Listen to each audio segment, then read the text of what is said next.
what happened was when I was in this funk, that went on for months, it was like anxiety, like intense anxiety. Sometimes it was despair. I just can't even really describe what it was. And I just knew, because I'm a knower, and sometimes I just know things. I really thought about it and searched my heart and everything to see if this is just depression, what is it? And it was more than that. So what it was a dark night of the soul. So what is that, right? It's a term that was coined after St. John of the Cross wrote a poem called The Dark Night. I was just reading about that. Where is it? It was, he was from Spain, and it was called Noche Oscura.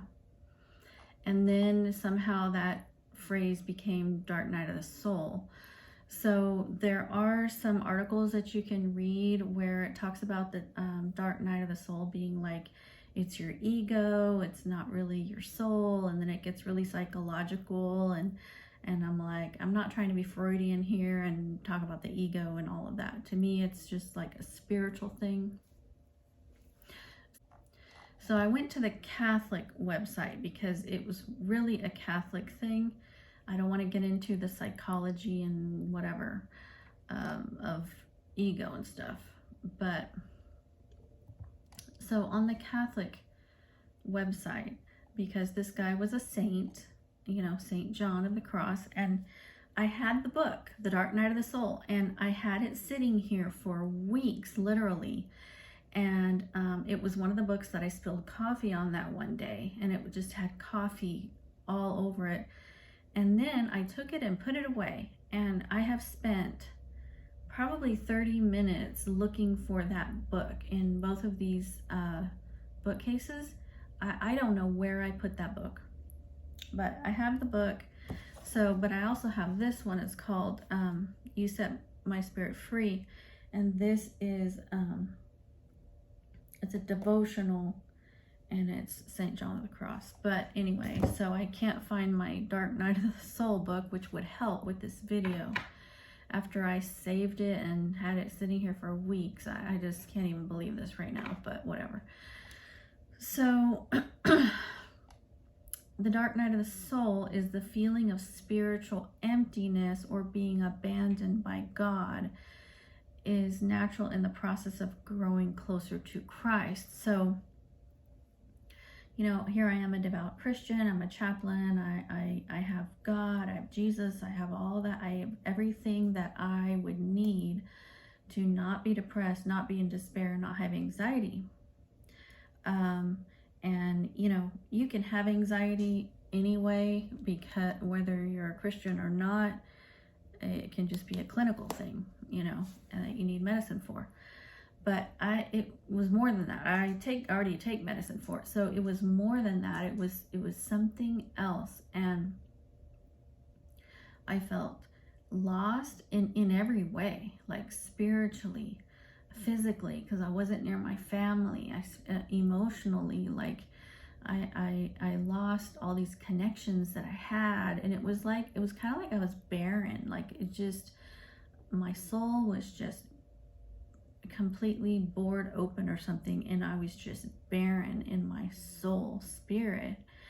And then it just and I forced myself, because I know that what you have to do when things like that happen is you just have to continue going on, moving forward, going throughout your day. So that's what I did. But no one knew. I mean, sometimes the feeling was so strong. It was really tough for me, to not just give up. Like, I just wanted to give up sometimes. And like I said, I alluded to it with certain people, but I knew no one could really pull me out. And so what I needed to do was hold on tighter to God, get more of the word in me and pray more and, do all of those things is what I needed. And now I've kind of come out of it, and it almost feels like I this is going to sound so wild, but it's almost like I shed something, like a snake sheds its skin. It's like, I don't know, I shed something and now I'm like different. I'm not really different, but it's like,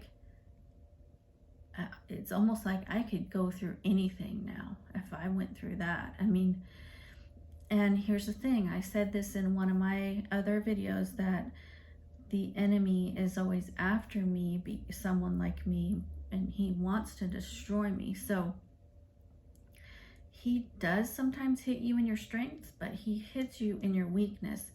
And so that's one of the reasons I didn't want to let on as much as to what was happening, because I didn't want to give the enemy any ideas. I didn't want him to know, I wanted him to know as little as possible. I'm not going to give him, information that, is going to hurt me or whatever. So I tried to talk about it as little as possible. And it was just rough. I mean, I was not okay. I did not want to be here anymore. I mean, I already feel that way anyway, and I felt that way, to the 10th power with that. So I didn't really know what to do. All I knew to do was just continue to doing the things that I know to do and do more of it, and keep listening to, my inspirational spiritual things, keep going to church, that's what I did. I kept doing it. Was it rough? It was really, really rough. So this is saying that it's necessary, it's unique. So dark night is unique to each person. It's not always the same with everyone. So it's like an inner desolation, and that's what it felt like to me. You can read all about it. I mean, there's a lot of information about it. Okay, so this Catholic site here is talking about what the dark night of the soul is. And so in Catholicism, there's something called a spiritual director. And I had actually gone through 3 years of that program. I was going to become a spiritual director. I did a lot of the steps, but then I got divorced and I, got out of that whole thing. But so they do have spiritual directors you can go to and talk about this kind of stuff. So they're talking about it as in this lingo that they use, which is they're saying the dark night of the soul occurs at the end of the illuminative way. Okay, wait. So they're talking about 3 primary stages. The first is purgative way, where you break habits, Second is the illuminative way, where we grow in virtue. The third is the unitive way, where our wills and hearts move in perfect harmony with God. So to them, it's these stages, and at the dark night of the soul occurs at the end of the illuminative way, as we prepare to enter the unitive way. So, I mean, you could view it that way. I mean, it's probably kind of the same thing. During this dark night, God roots out our deepest attachments to sin and self, and the desolation that accompanies that rooting out is overwhelming and crushing. More than just a lack of consolation, this dark night plunges a soul into an abyss of darkness and nothingness, essentially revealing to us what we are without God and preparing us to not only carry our crosses, but to love our crosses and carry them joyfully in union with Christ. And then this next paragraph says it isn't depression. So I knew that, although I do have depression. So it was probably, maybe it was harder for me because it was like a double, triple, quadruple whammy, you know. So from the outside, depression and the dark night of the soul bear a striking resemblance to one another, and they're not entirely separate things. As St. John of the Cross noted long ago, depression, or as they called it in the 17th century, melancholia, can go hand in hand with a dark night, whether by exacerbating it or resulting from it. But while clinical depression is triggered by an objectively sad event or by a biochemical problem, the dark night of the soul is purely an act of God. It is God working in our souls to draw us closer to Him. Likewise, while depression weighs down both body and soul, eventually rendering those who suffer from it unable to go about the normal business of their life, throughout the dark night, the spirit stays strong, and those suffering through it can perform great works of charity and service. They remain active and don't experience the same temptations to total self-loathing or suicide that those struggling with depression suffer, nor do they lose their faith in the midst of the dark night. Belief remains. And this is what happened to me. So I was feeling this intense, whatever, all these things. And, but my job of being a chaplain helped me. So I was able to go and be with patients and, do this service for them and get outside of myself. And that was making me actually feel better. And then it says, it isn't evil. The dark night of the soul is not an evil to be endured. It is a good for which we should be grateful. It doesn't always seem that way. The thought of plunging into a spiritual abyss and losing all the sweetness in our relationship with God strikes few as appealing, but neither does surgery. So it's kind of like, so up here it had said, it's God working in our souls to draw us closer to Him. So one of the things at the beginning of this that my mentor had said to me was, April, I think God is wanting you to draw closer to Him. And then I read this in here, and it's like, hello, yes. Did I like it? No. Not that I don't want to draw closer to God, but not like this. Like I was, the only way I can say it is that I was not okay. Hey. So when she said that to me, I knew that that was it. God always wants us to draw closer to Him. He always does. But this was Him taking people out that were close to me away. Like, look, I'm all you need. You don't need, and we do. What I'm saying is that ultimately, we do need each other, but ultimately all we need is God. And so it was like, April, stop clinging to this and clinging to this and clinging to this. You have to cling to me.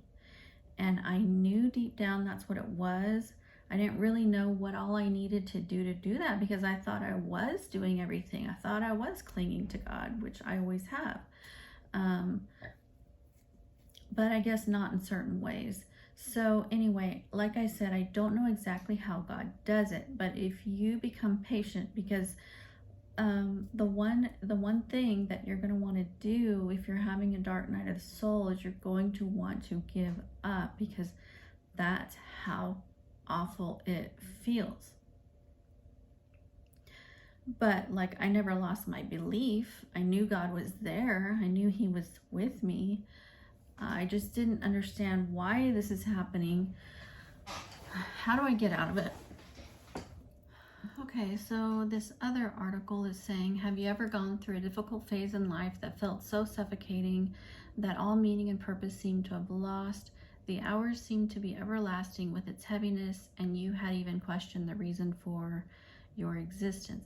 Has life ever appeared to you like a feverish dream with neither reason nor joy?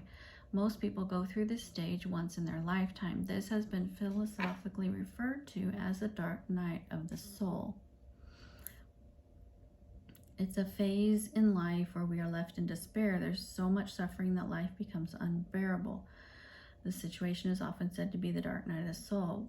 If we have a life source that keeps us alive, when it leaves the body, death is said to have occurred. Spiritually is a term for this source. Soul is a term for this source in life. It is said that a soul has its journey, and on this journey it learns and grows.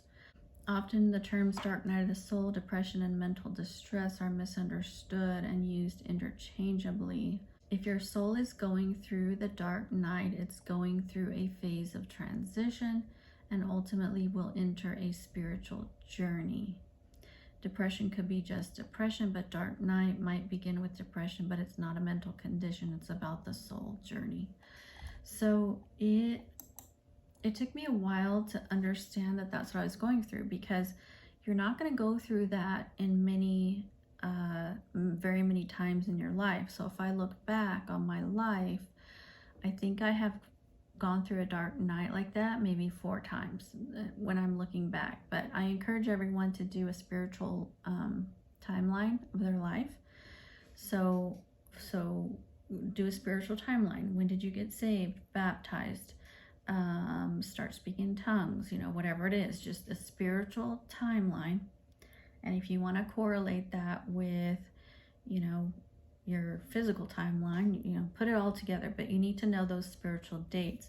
And so you can look back at things that happen and when they happen, and you can kind of figure this out. So when we became missionaries, I became very depressed. I think that was a dark night of the soul. So at the time I thought it was depression, but I think it was a dark night. Anyway, I have to go back and look, but I know, so definitely when I got divorced and my dad died, I definitely went through a dark night then, and then this one now, and I think I remembered there was one other one. But you can look in your life and find that out. And the reason I want to get this word out there is because you might just think it's depression, but the depression medicine isn't helping you. It's not solving it. Okay, so in this case, it's more than that. Do I just need stronger meds? Like my friend would call me and she's like, "How are you doing today?" And I'm one that tries to be honest, and I would just say, "I'm having a lot of anxiety today." And then she became concerned and she's like, "Well, gosh, maybe are you on the right medicine? Like, why are you having this anxiety every day?" I don't even know. And I mean, I had to get on another medicine. I was on 2 medicines. I mean, I was doing everything I could physically for that. But emotionally and spiritually, I don't know. I don't even know how to explain it, but because anxiety is like a physical thing, like you feel it, but it was a barrenness of everything, physical, spiritual, and emotional.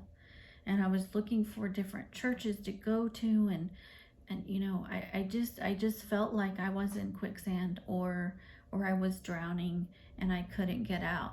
That's the best that I can explain it. Or being in quicksand and no one can pull you out. You're stuck.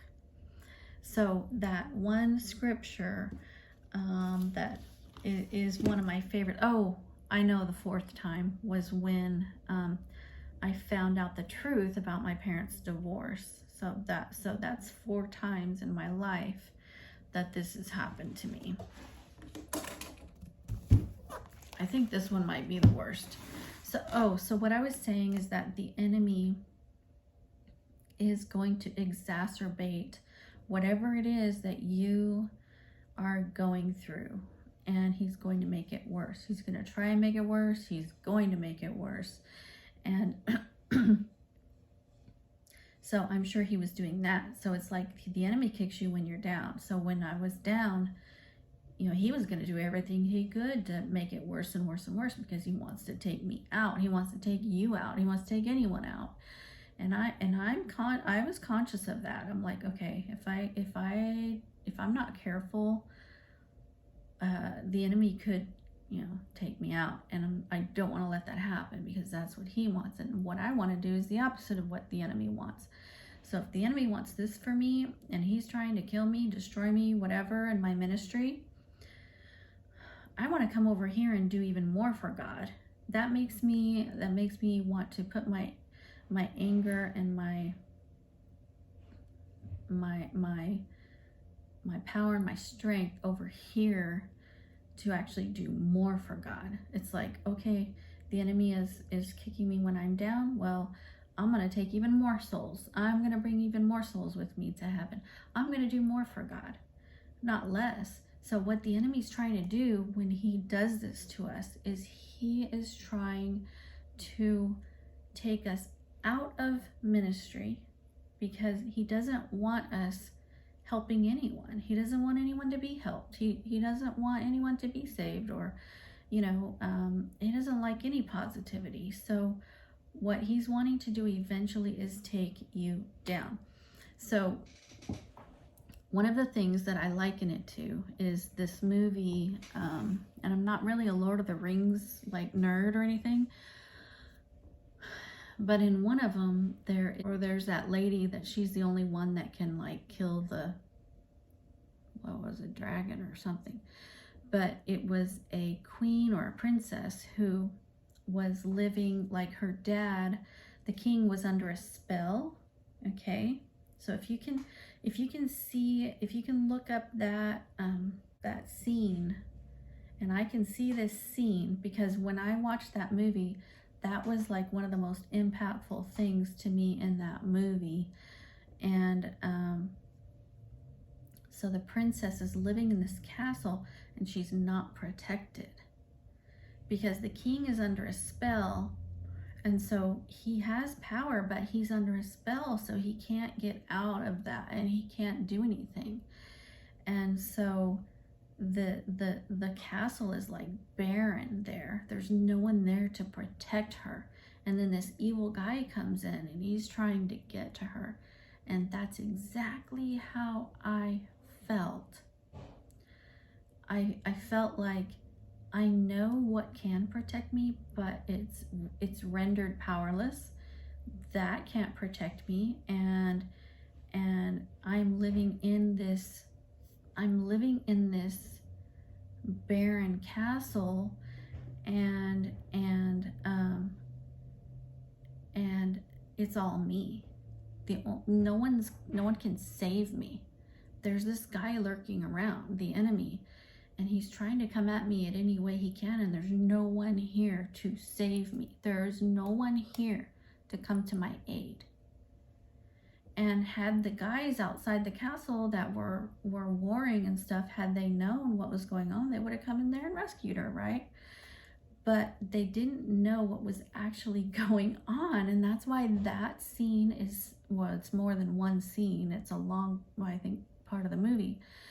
But it's an evil, it's a barrenness, it's just, it's like everything is dark and cold, and you're having to live in this castle day and night, knowing that the king is under a spell, and that there's like a curse. You're under this curse, and you're living under this curse. That's what it feels like, actually. Okay? And so that is very spiritual. If you're living under a curse, so that likens it to a spiritual thing. If you're living under a curse, and there's a spell, and the king is under this spell and everything, that's spiritual. That's not even physical or emotional. So but she was emotionally barren, and spiritually and everything, because she was totally alone. And so I knew that I was alone in this. All right, so ultimately we're all alone in the world. Yeah, there's people that care about us and want to help us, and but they're not always there.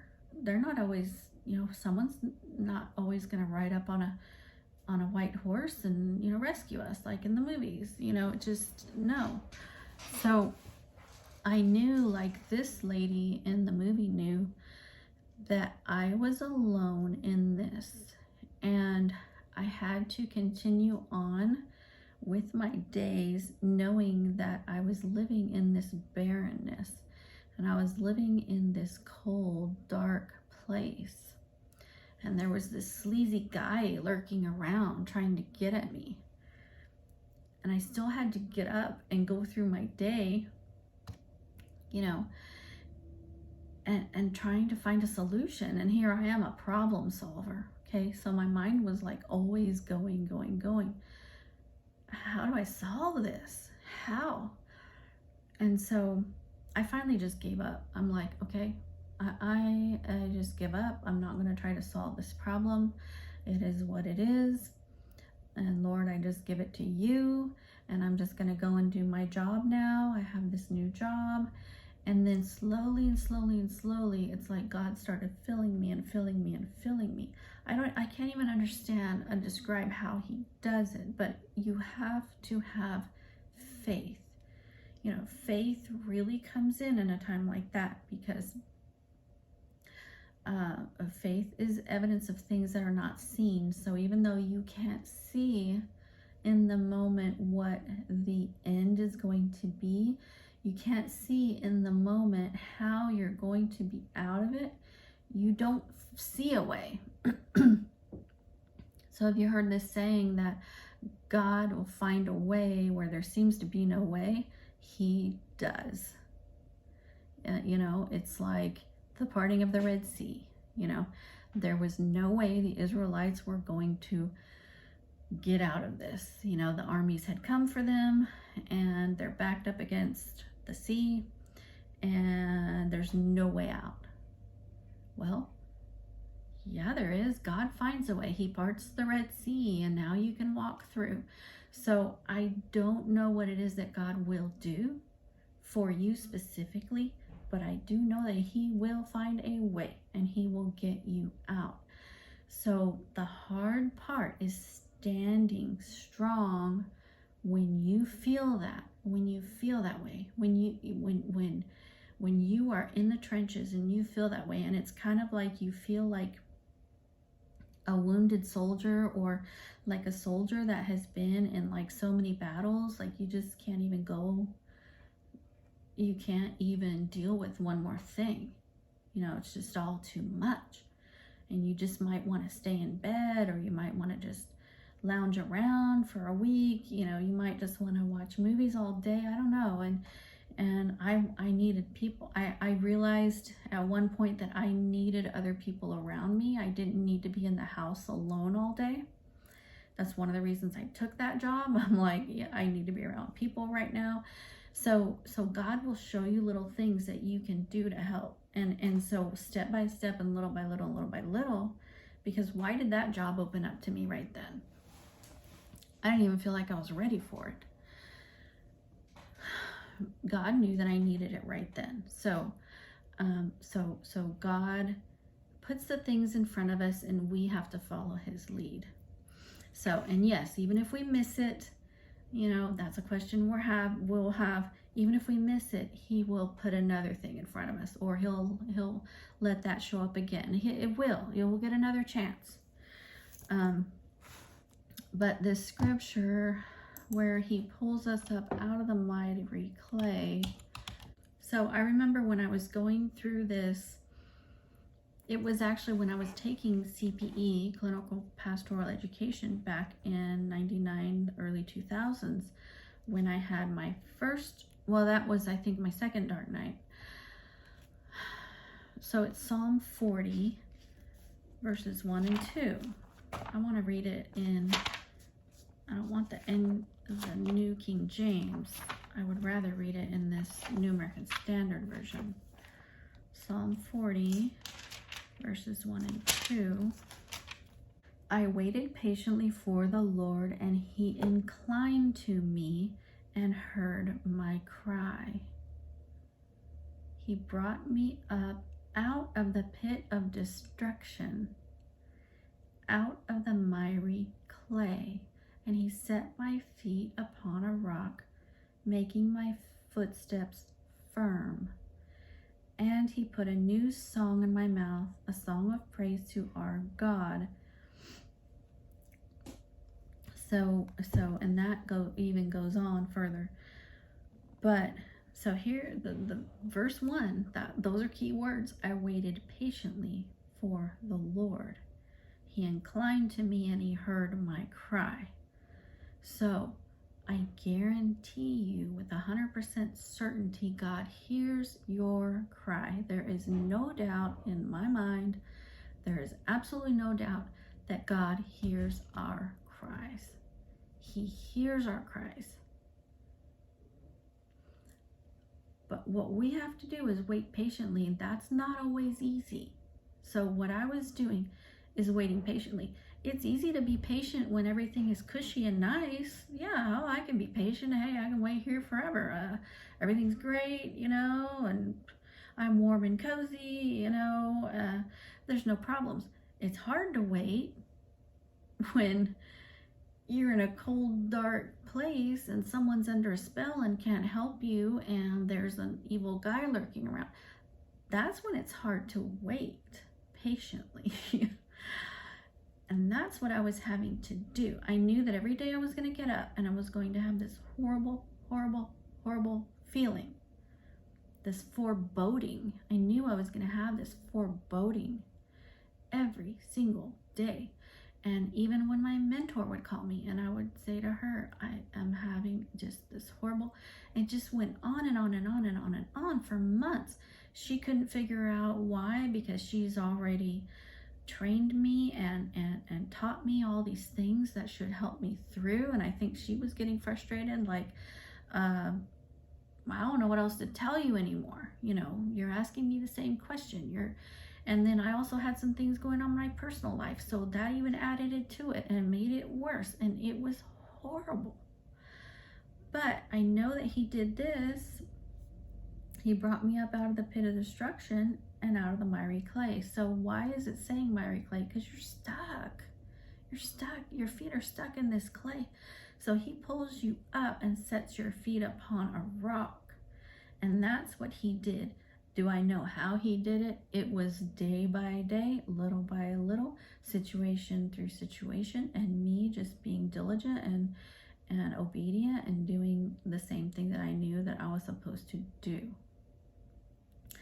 And so he brought me out of the pit of destruction. And why is it destruction? Because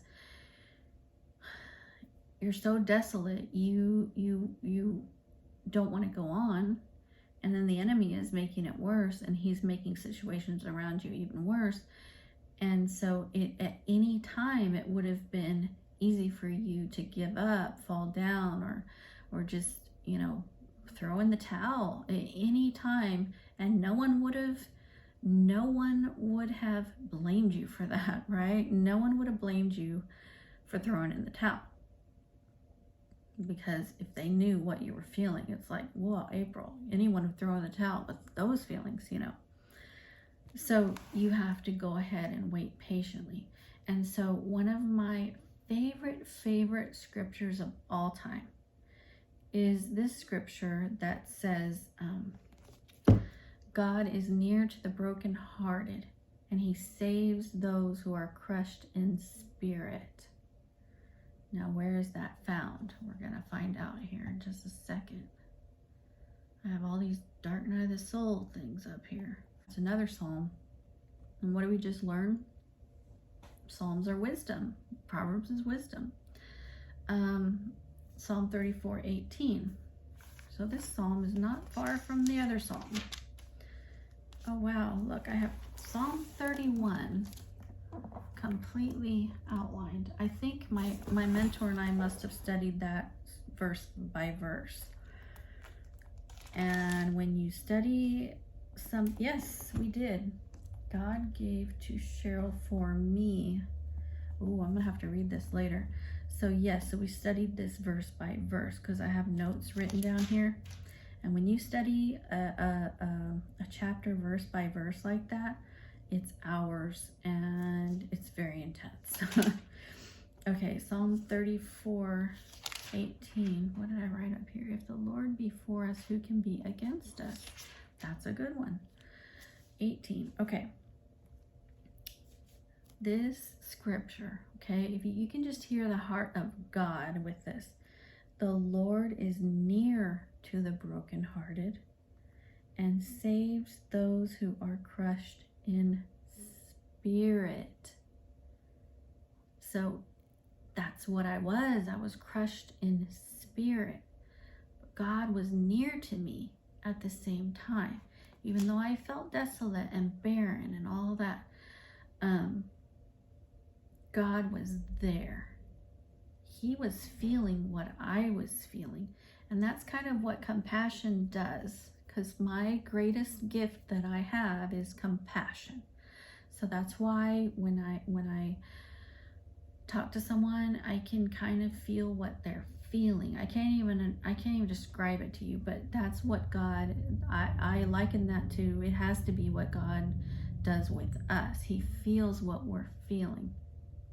He hears our cries, and he is near to the brokenhearted. God doesn't want anyone to be brokenhearted. He wants to mend your broken heart. He saves those who are crushed in spirit. So that would be a wonderful way to talk about the dark night of the soul. You are crushed in spirit. Okay? But God will save you out of that. And he's near to you. And so I have people say to me when bad things happen to them, oh, there it is again. God's being mean. God's doing this to me. God's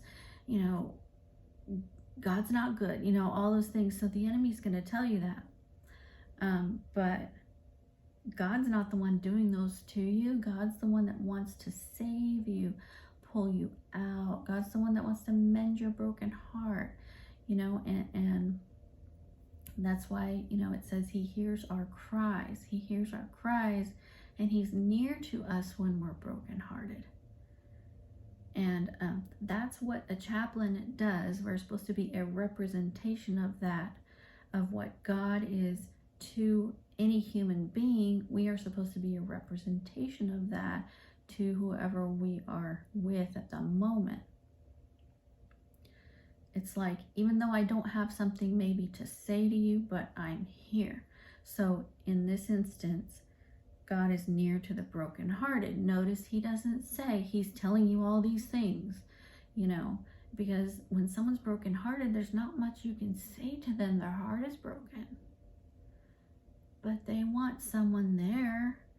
It makes you feel better. When people are in the hospital, please go visit people when they're in the hospital, because they need people there. It breaks my heart when someone is there and they don't have any visitors.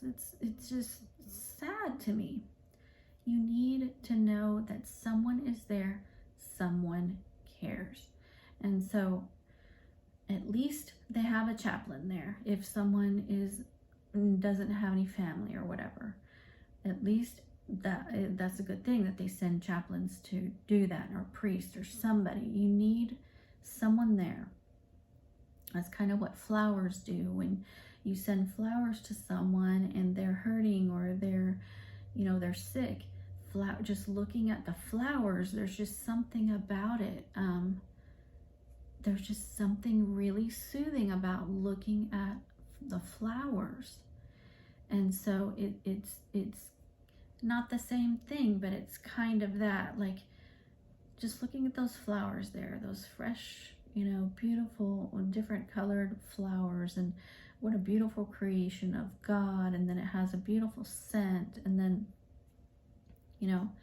having someone there to make you feel like someone cares, right? And then verse 19 says, many are the afflictions of the righteous, but the Lord delivers him out of them all. So if you think being a righteous person is going to keep you from having any afflictions and any problems in life, think again, because sometimes being righteous is going to make you have more afflictions. You're going to have people that are against you. You're going to have the naysayers. You're going to have the persecutors. You're going to get persecuted. You're going to get laughed at, you know, all of that. And so it says, many are the afflictions of the righteous. So I think righteous people are going to have dark nights of the soul. You know, a devout Christian can have a dark night of the soul. And it's okay. You just need to know that God's going to come there. He's going to pull you out. He's near you.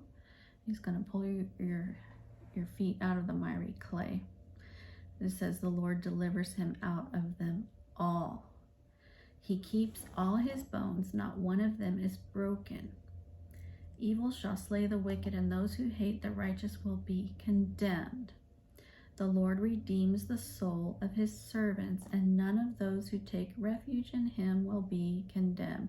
So like my devotion in the cleft of the rock, so God will put you in the cleft of the rock and hide you in the storm. You might be wet and cold because you're in the cleft of the rock. You're not in your bedroom with your nice, you know, blanket and your heater on. You're in the cleft of the rock. It's not necessarily comfy, cozy in there, but you're not out in the storm, you know, so you might be cold and wet, and that's how it feels, the dark night of the soul. But God is still there. He's still protecting you. He might have his hand over the cleft too, you know.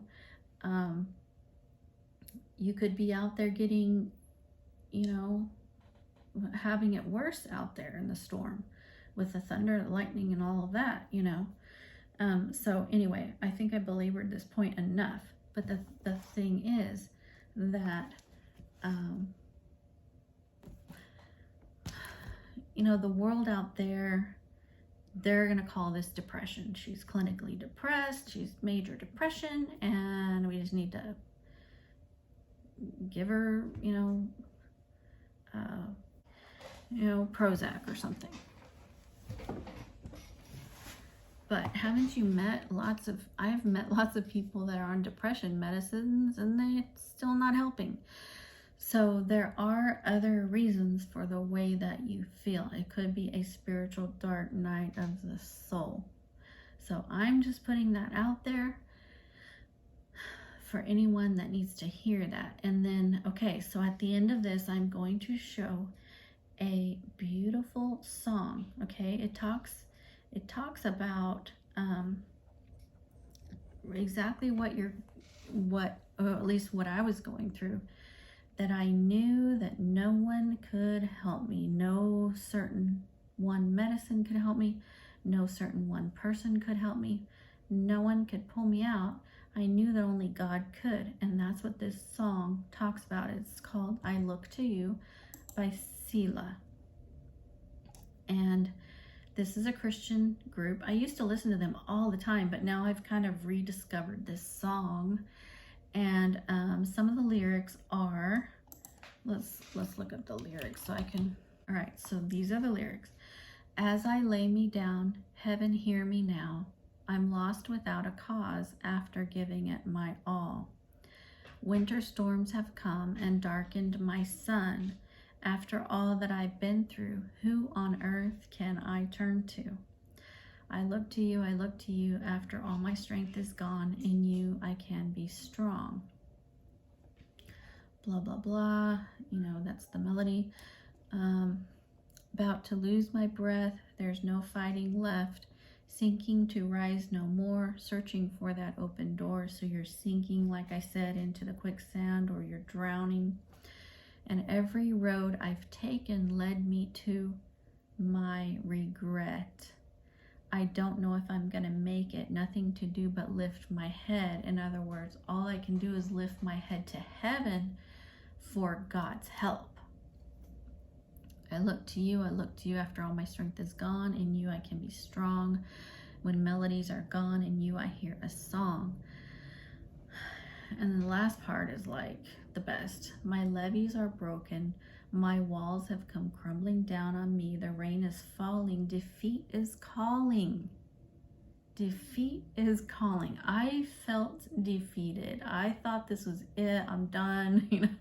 My ministry's done. I'm done. I need you to set me free. Take me far away from the battle. I need you to shine on me. I look to you. All my strength is gone. Blah, blah, blah, blah. So, I need you to set me free. So, set me free from this curse, God. If I'm in this scene, like in that movie where there's this curse and I'm in a cold, dark room, and these people that are supposed to be helping me, they're under a spell and they can't act, and the enemy is lurking around trying to take me down at every turn. My walls have come crumbling down on me. The rain is falling. Defeat is calling. I need you to set me free. Take me far away from the battle. And I need you to shine on me. So in the end of the dark night of the soul, that's what it feels like. God is shining on you. So timing is everything with God. So sometimes the timing doesn't happen the way that not sometimes, most of the time, what am I saying? Most of the time, the timing, God's timing, it does not match up to our timing. We think things should happen here and there, and we have our own little timeline. But the perfect timing is the best timing, right? And so God knows when the perfect timing is for something to happen. So in that scripture, when he says, wait patiently, I gotta pull it up again. What scripture was that? Psalm 40, verse 1 through 2. All right, Psalm 40.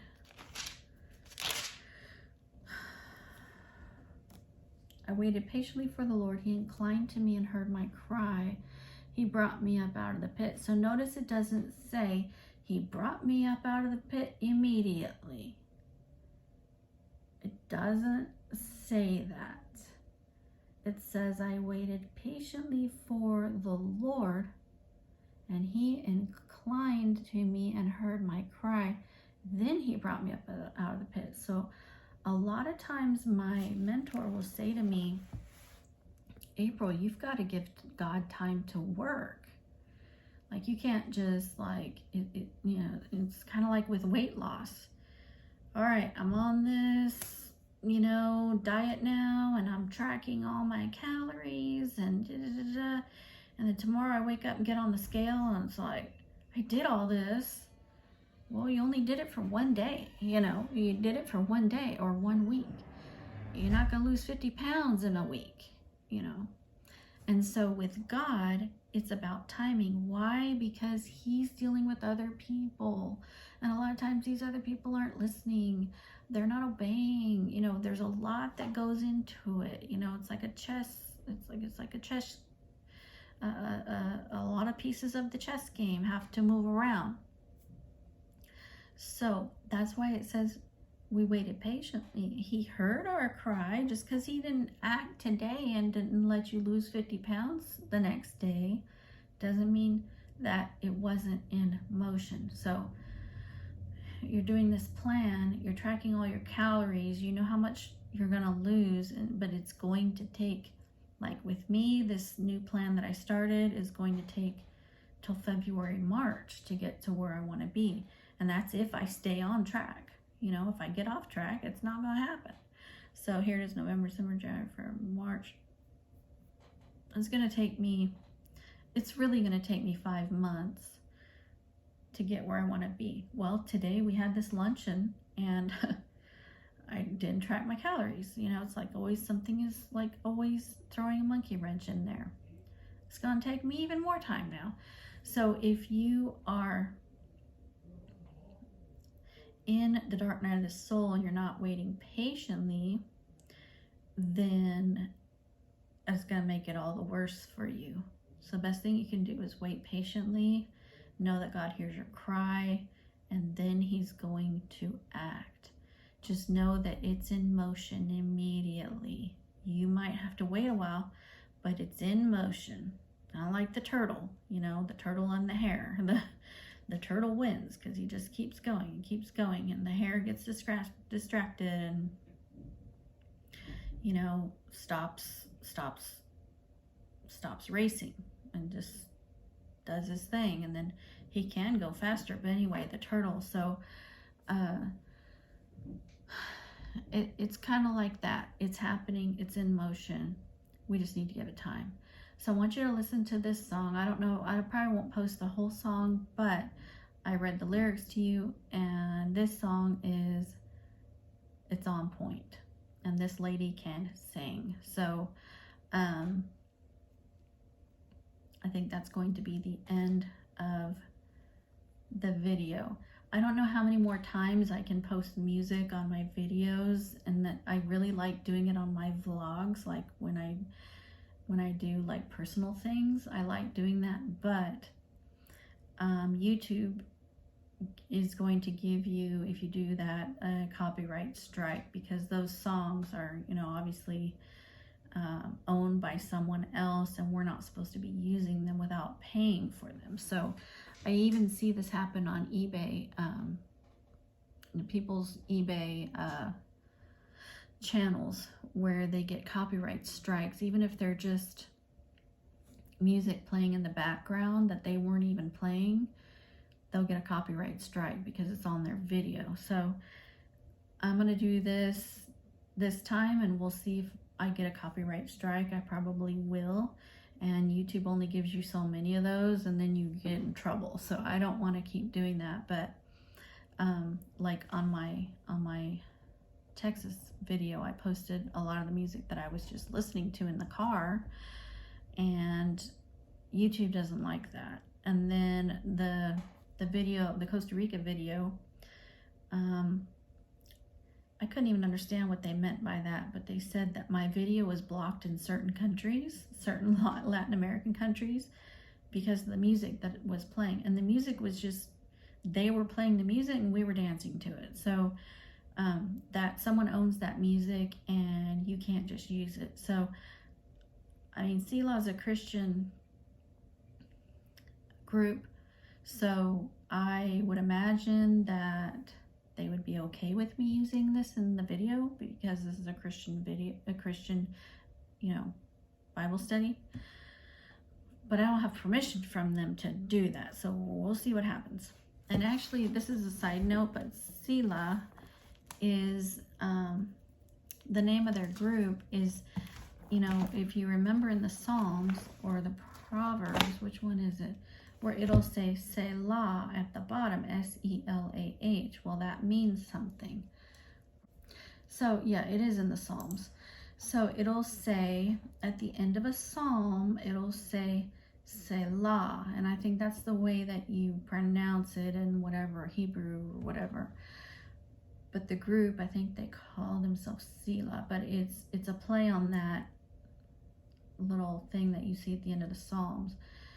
Selah is defined as a Hebrew word that has been found at the ending of verses in Psalms and has been interpreted as an instruction calling for a break in the singing of the psalm, or it may mean forever. An example of Selah is seeing the term used 71 times in the Psalms in the Hebrew Bible. It's used to conclude a verse in the Psalms. Some commentators think that it's meant to pause or to reflect. Pause and think about what is being said. I think that's what it is. It's pausing and reflecting on the psalm. So it's kind of a cool name. Anyway, that was a little side note. All right, well, you guys take care. I'll see you in the next video.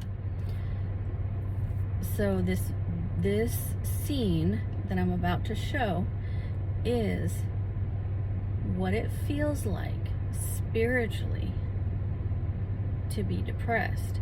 Okay, so I'm gonna set this up for you. So this Eowyn, she's the one that I identified most with in the movie. She's completely alone. Okay, everyone around her, though there's people around her that would help rescue her, help be there for her, they are unable to because the enemy, so I'm going to make this a Christian correlation because I don't know what they're doing in there, humanism or New Age or something. But to me, I'm going to see it from the Christian perspective. So she is alone. She lives in a castle. Her father is a king. So for Christians, our father is a king. This would never happen to him. He would never be rendered powerless by the enemy. That is absolutely impossible to happen. That would never happen. But okay, for the sake of the movie, okay? So this is, she's a human king, and she is his daughter. So she's a princess. She's living in this castle. So this evil, completely evil man, what is his name? Gimli or something? Gimli? Cast a spell on the king. So the king is sitting on his throne, but he's powerless. He can't do anything. He would protect his daughter if he were not rendered powerless. So he's sitting on his throne, and you can see that he's aging. He's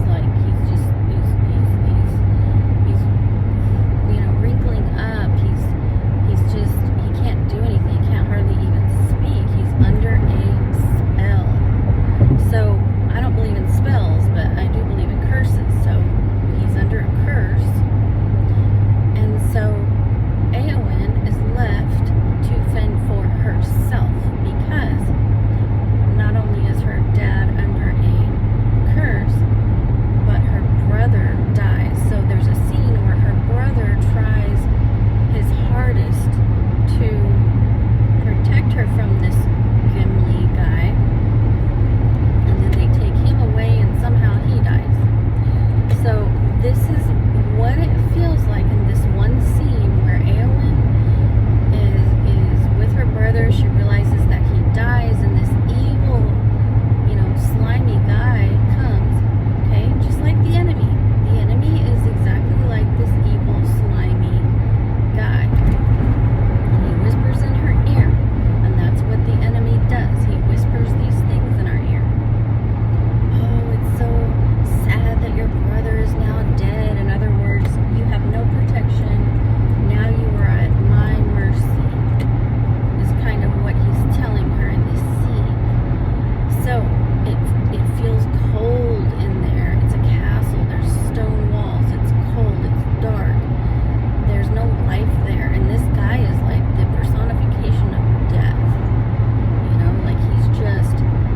He's evil personified, right? And so he's speaking to her in her ear. He touches her on her cheek. I mean, this is what it feels like to be in a spiritual desolation, a dark night of the soul.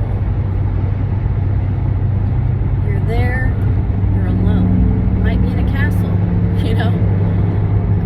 your dad might be a king, but there's still no one that can help you.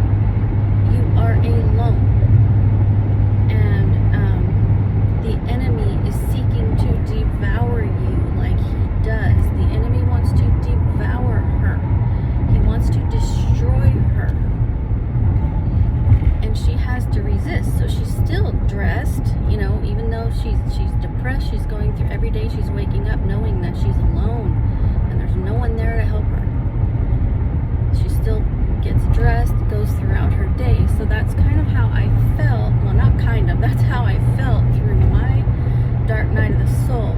I was still going throughout my day, and a lot of times I would feel an overwhelming sense of despair, whatever.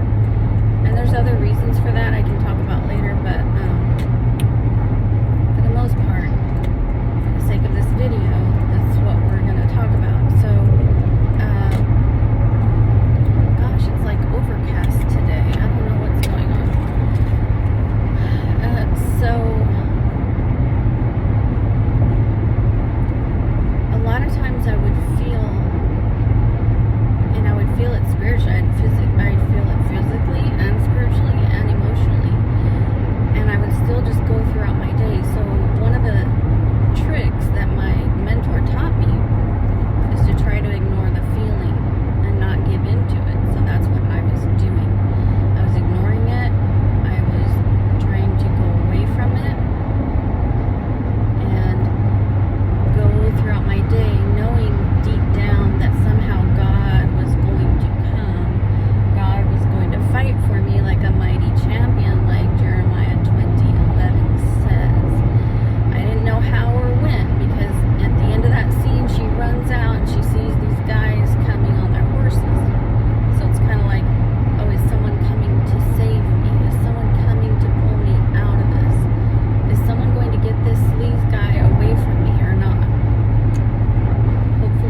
must have died sometime in the night.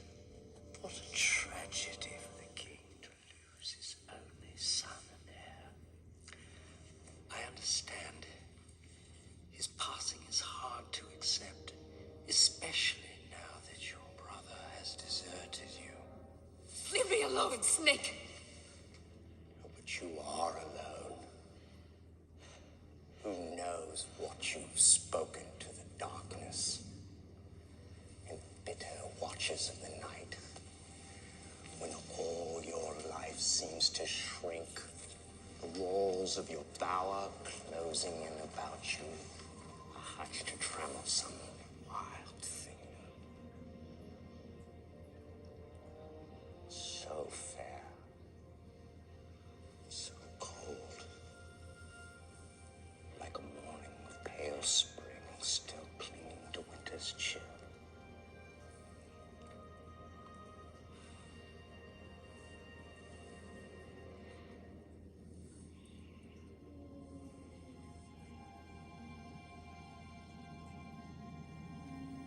Your words are poison.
just hurt them and stop looking at the people and to just look to God and just lay it at his feet, because he can do so much more with it than we possibly ever could.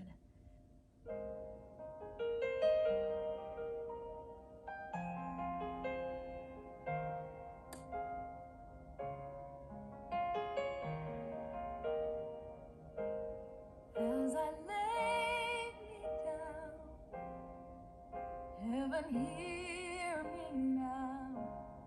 I'm lost without a cause, after giving it my all. Winter storms have come and darkened my sun. After all that I've been through, who on earth can I turn to? I look to you, I look to you. After all my strength is gone, in you I can be strong. I look to you, I look to you. And when melodies are gone, in you I hear a song. I look to you.